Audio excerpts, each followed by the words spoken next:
Hello YouTube! Salut, on se retrouve aujourd'hui pour le récap du Vietnam. On y aura passé un mois. On reprend les 5 parties qu'on a déjà repris pour Bali et Singapour. C'est parti! Alors, partie numéro 1, l'itinéraire. Alors, en termes d'itinéraire, comme Tiffany a dit, on est resté un mois. Nous, on a commencé par le nord, on est arrivé sur Hanoï. Sur Hanoï, on y est resté 5 jours. Donc, Hanoï, c'est très atypique, c'est vraiment à faire. Faut être prêt parce que c'est très c'est le bazar, donc non, faut vraiment être ready. Mais moi c'était le premier pays asiatique après l'Indonésie et franchement c'était un coup de cœur. Voilà.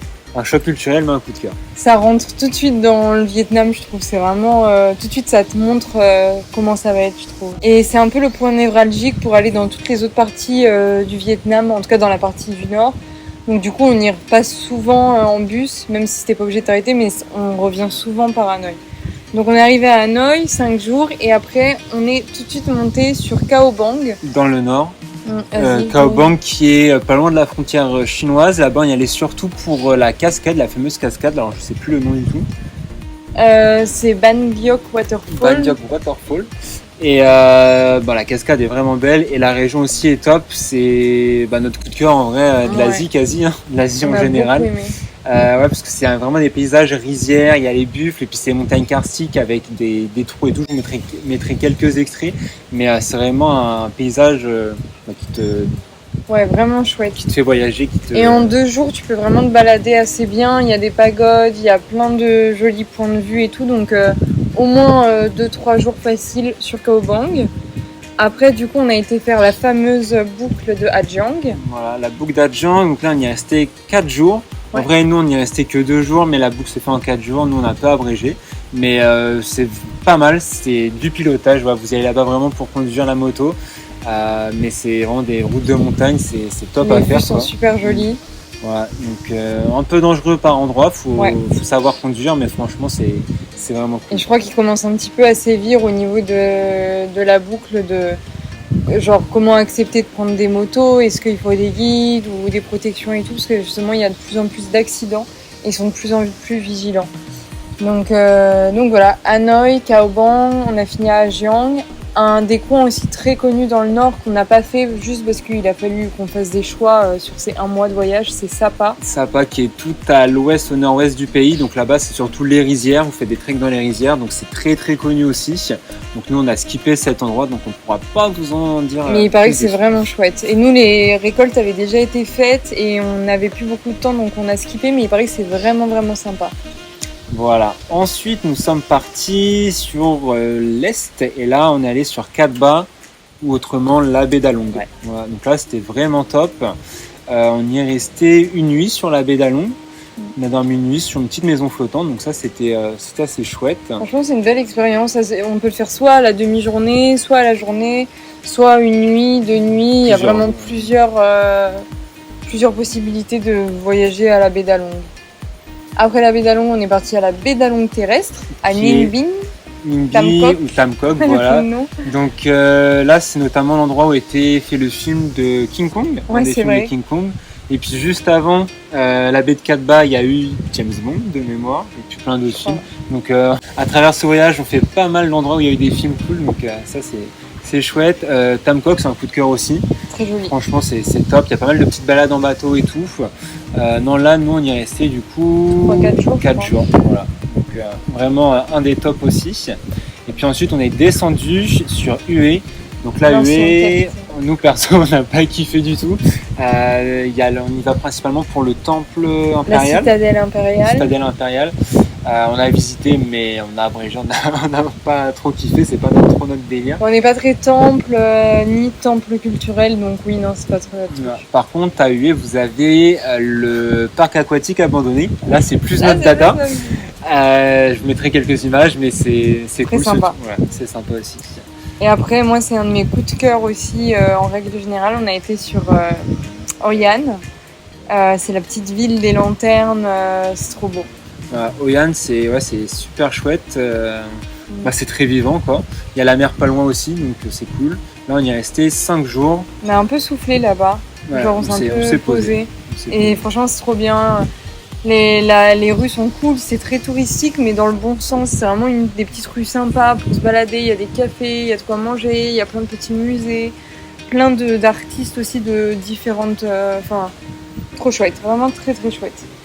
Et ensuite, nous sommes partis sur Muinet, donc là c'est encore plus dans le sud. Bien Et sûr. Muinet, on y allait surtout pour les dunes de sable.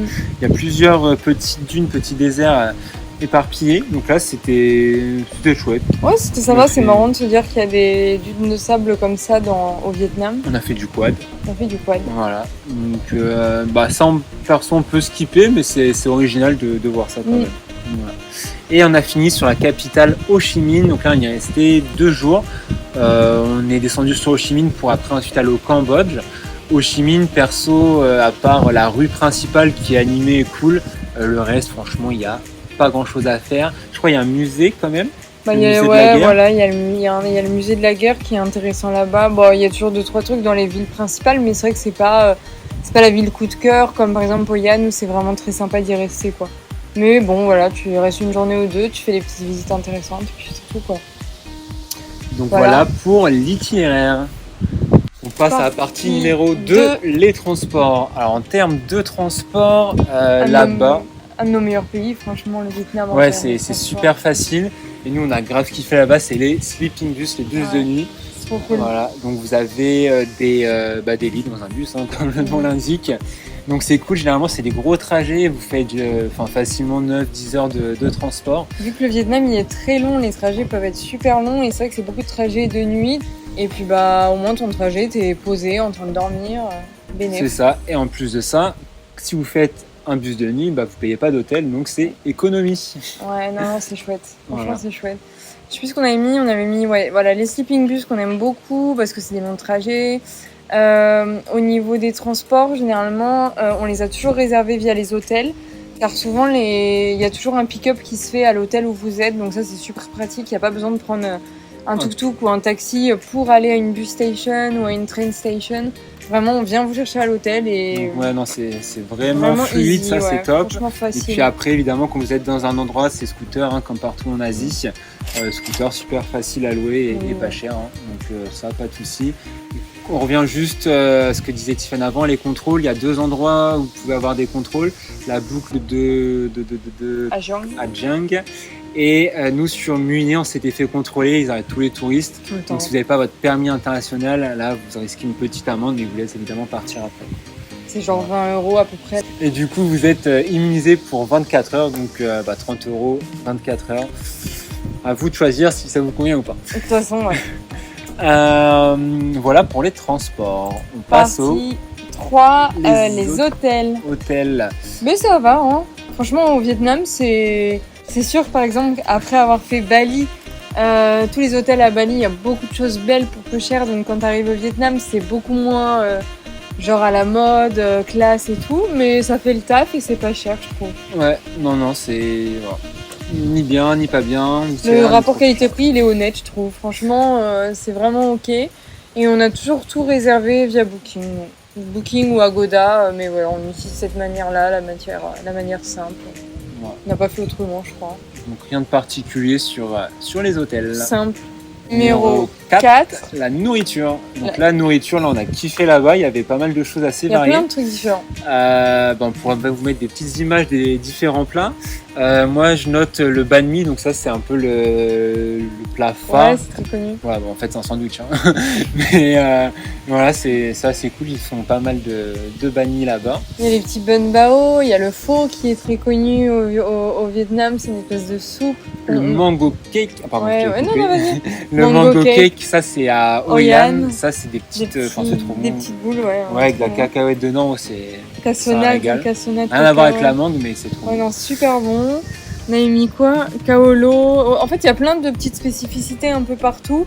Et il y a aussi pas mal de petits genre boui-boui où tu peux acheter des bananes frites, des petits beignets de je sais pas quoi. Ouais, les petits stands sur la route à roulettes. Il y en a pas mal et c'est cool. Il y en a pas mal et ouais, ça coûte quelques centimes pour ça faisait les 4 heures. Parfait.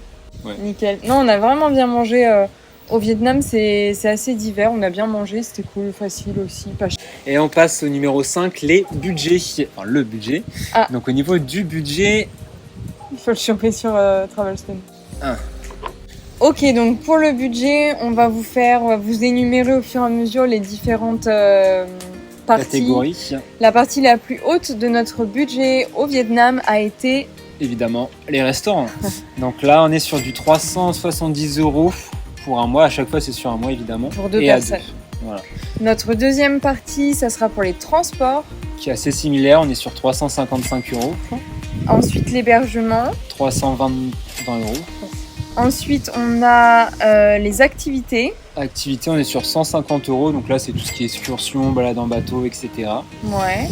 Le tourisme, c'est tout ce qui va être les frais d'entrée des temples, des trucs comme ça. Donc ça, Voilà. 142 €.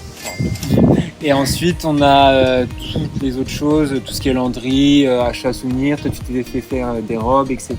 Ouais. Donc là, on est sur 50 €. Donc ça fait un total pour 2 personnes pour un mois de 1400 €. Donc 1393.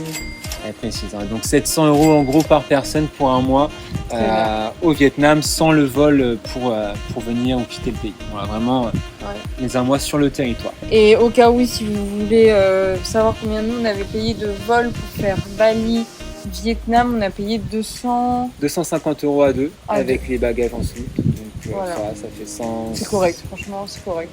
Donc on est très content du budget Vietnam, on s'est pas du tout restreint, on a fait du quad, on a fait la croisière sur 4 bains, on s'est pas privé en termes de, je sais pas, les scooters ou quoi que ce soit. Donc non, franchement, on a bien kiffé et on est content du budget, donc le budget est respecté.